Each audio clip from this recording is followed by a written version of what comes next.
Hi, my dear YouTube friends. Happy Saturday. Well, whatever day you're watching this, I hope you have a wonderful day.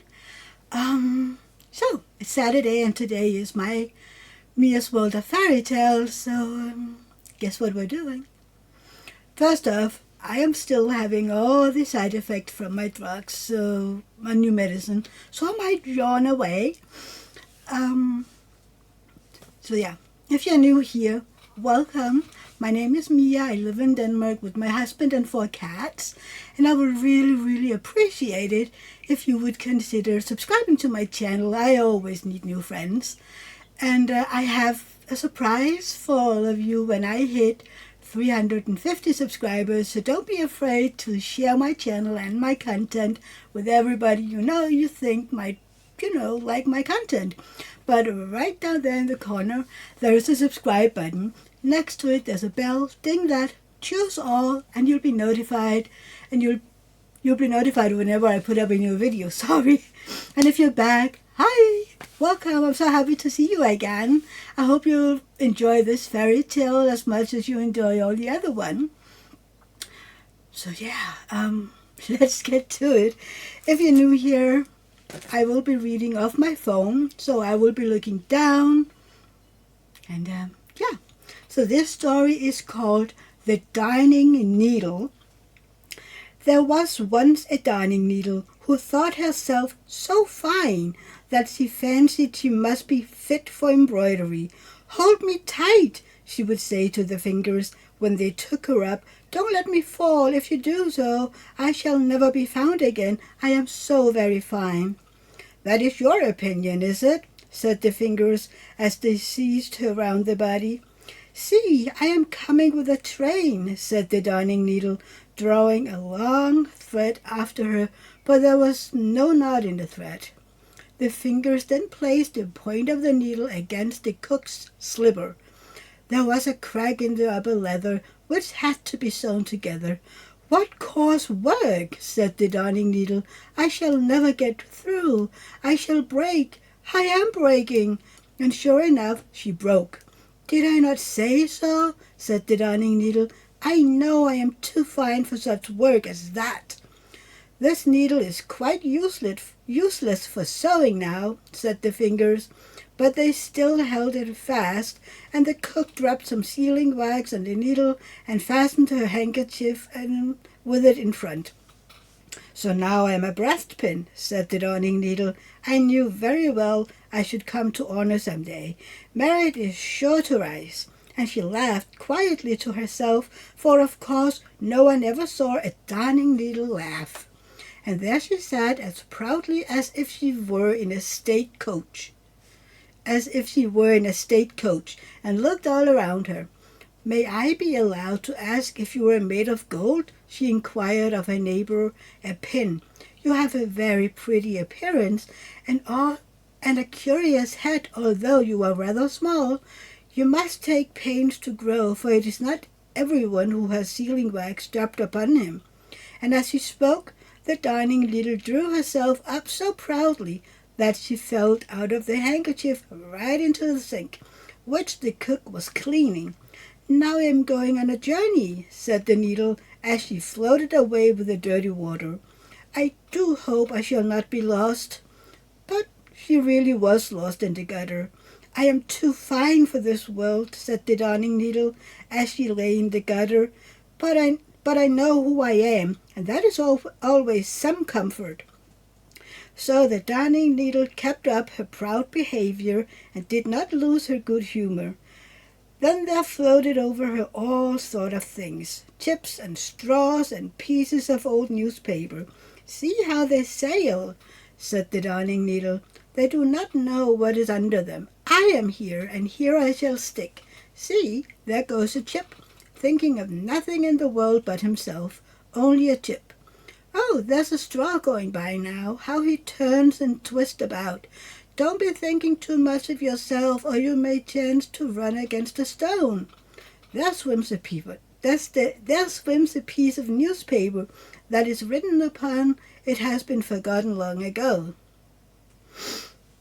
And yet it gives itself airs. I sit here patiently and quietly. I know who I am, so I shall not move. I know who I am, so I shall not move. One day, something lying close to the Darning needle glittered so splendidly that she thought it was a diamond, yet it was only a piece of broken bottle. The Darning needle spoke to it because it sparkled and represented herself as a breastpin. I suppose you are not really a diamond, she said. Why, yes, something of the kind, he replied. And so each believed the other to be very valuable, and then they began to talk about the world and the conceited people in it. I have been in a lady's work box, said the Darning needle, and this lady was the cook. She had on each hand 5 fingers, and anything so conceited as these 5 fingers I have never seen, and yet they were only employed to take me out of the box and put me back in. Were they not high-born? High-born, said the Darning needle. No, indeed, but so haughty. There were 5 brothers, all born fingers. They kept very proudly together, though they were of different lengths. The one who stood first in the rank was named the thumb. He was short and thick, and had only one joint in the back, and could therefore make but one bow. But he said that if he were cut off from a man's hand, that man would be unfit for a soldier. Sweet Tooth, his neighbor, dipped himself into sweet and sour, pointed to the sun and moon, and formed the letter when the fingers wrote. Long Man, the middle finger, looked over the heads of all the others. Goldband, the next finger, wore a golden circle around his waist, and Little Playman did nothing at all, and seemed proud of it. They were boasters, and boasters they will remain, and therefore I left them. And now we sit here in glitter, said the piece of broken bottle. At the same moment more water streamed into the gutter so that it overflew, and the piece of bottle was carried away. So he's promoted, said the Darning needle, while I remain here. I am too fine, but that is my pride, and what do I care? And so she sat there in her pride, and had many such thoughts as these. I could almost fancy that I came from a sunbeam. I am so fine. It seems as if the sunbeams were always looking for me under the water. Ah, I am so fine that even my mother cannot find me. Had I still my old eye, which was broken off, I believe I should weep. But no, I would not do that. It is not genteel to cry. One day a couple of street boys were paddling in the gutter, for they sometimes found old nails, farthingings, and other treasures. It was dirty work, but they took great pleasure in it. "Hello!" cried one as he pricked himself with a darning needle. "Here's a fellow for you." "I am not a fellow, I'm a young lady," said the Darning needle, but no one heard her. The sealing wax had come off, and she was quite black, but black makes a person look slender, so she thought herself even finer than before. "Here comes an eggshell sailing along," said one of the boys, so they stuck the Darning needle into the eggshell.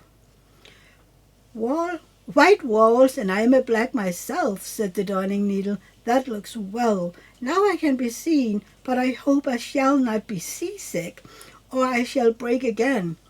She was not seasick, and she did not break.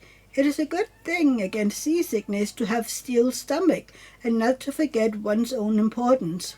Now my seasickness has passed, delicate people can bear a great deal. Crack went the eggshell as a wagon passed over it. "Good heavens, how it crushes," said the Darning needle. "I shall be sick now. I am breaking." But she did not break, though the wagon went over her as she lay at full length, and there let her lie. Sorry. So, what do you think about this story? What do you think Hans Christian Andersen meant by this? Does it have a morale? I would like to know what you think. I mean, what my mind is going to is that don't think too high of yourself. you will be pulled down. Maybe. I don't know. I would love to hear what your thoughts are on this and what you think the morale is. Other than that, I really, really hope that you will leave me a thumbs up before you head out. And write me a message and all the other YouTubey things. Don't forget to subscribe if you aren't already. I said that before, but I need to remind that sometimes. And I know this is a short one, but sometimes short is better than a long one. And I'll see you in my next video, which is on Tuesday, where I have my whip and chat. On Fridays, I have an unboxing usually. And on Sundays, I have my live, which is always lovely. And I love talking to all of you. And I would really, really love it. I say love too much, don't I? Anyway, I would be very pleased if you all would be joining us. It is nice and easy. We aren't too many, which means that all of you get to have a say in what we're talking about, and I get to see all of your comments and respond to them. I have, from some other creators, I have seen when there are too many in the lives, it can be hard to keep up, which in my lives isn't an issue. So please stop by and let me know how you're doing and what you're thinking. Yeah, I would love that. So until next time, bye my dear friends. Have a great weekend and a great week and everything. So see you. Bye. Love you.